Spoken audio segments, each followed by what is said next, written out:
Hey everyone, welcome to another video on my solar installation. Today I will be talking about my Alpha ESS 10.3 kilowatt hour battery installation. It just happened this morning. 3 people came. I went through a retailer, Shine Hub, and the contractors or the electricians that came to do it were from where were they from? Next Gen in Keilor East.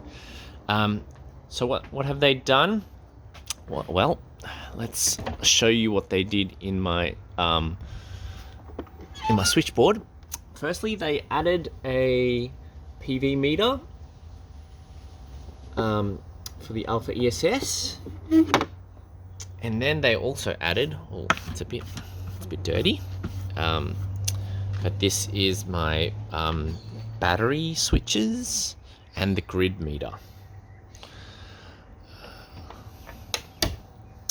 And last but not least, because it so basically the battery needs to have clearance of at least 60 centimeters from windows.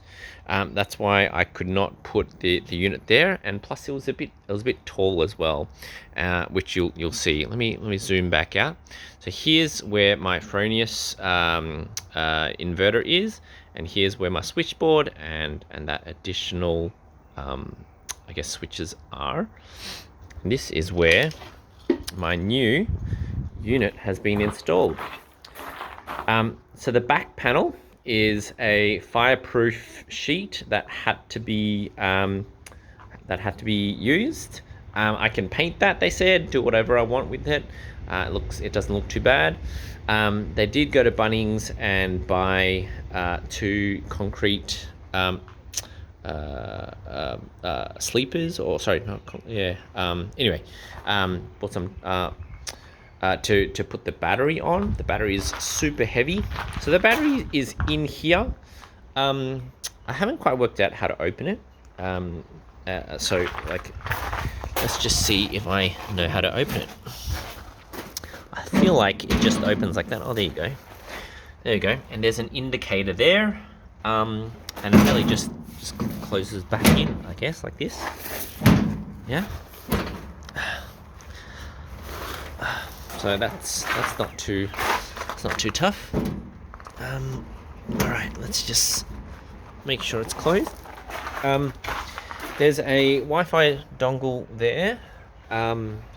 The AC isolator is in there, and there's a DC isolator in here, which I can't really open with one hand, but anyway, so the Goodwee inverter for the battery is in here. There's a DC isolator that isolates the battery, and the battery's here. So it's a 10.3 kilowatt hour battery with a 5 kilowatt Goodwee inverter, and they've also added this little bollard.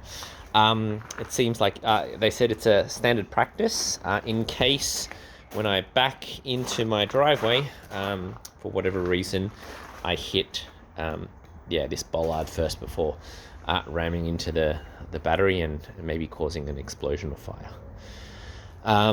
The guys were super friendly this morning from Next Gen. I really liked how they worked. They did a very great job with the conduit. They knew what they were doing. They cleaned up after themselves really well. So if you need an electrician, I think Next Gen from Keilor East have done a great job, and hopefully Shine Hub are happy with them. They've tested all the connections. It's all working. Like I said, they came this morning. So what happens next is that an independent auditor will come and check everything just to make sure that their work is compliant and there's nothing missing. And once that happens, they can turn it back on again. And when it gets turned on, I'll be sure to give you another video update. But for now, I'm looking forward to seeing how this battery works, and I'll be downloading the necessary apps and everything to make it work once I get connected to the grid. If you want to follow the progress, please subscribe to my channel, like and comment, and if you have any questions, leave it below. In the meantime, have a wonderful wonderful day and wonderful and I'll catch you next time.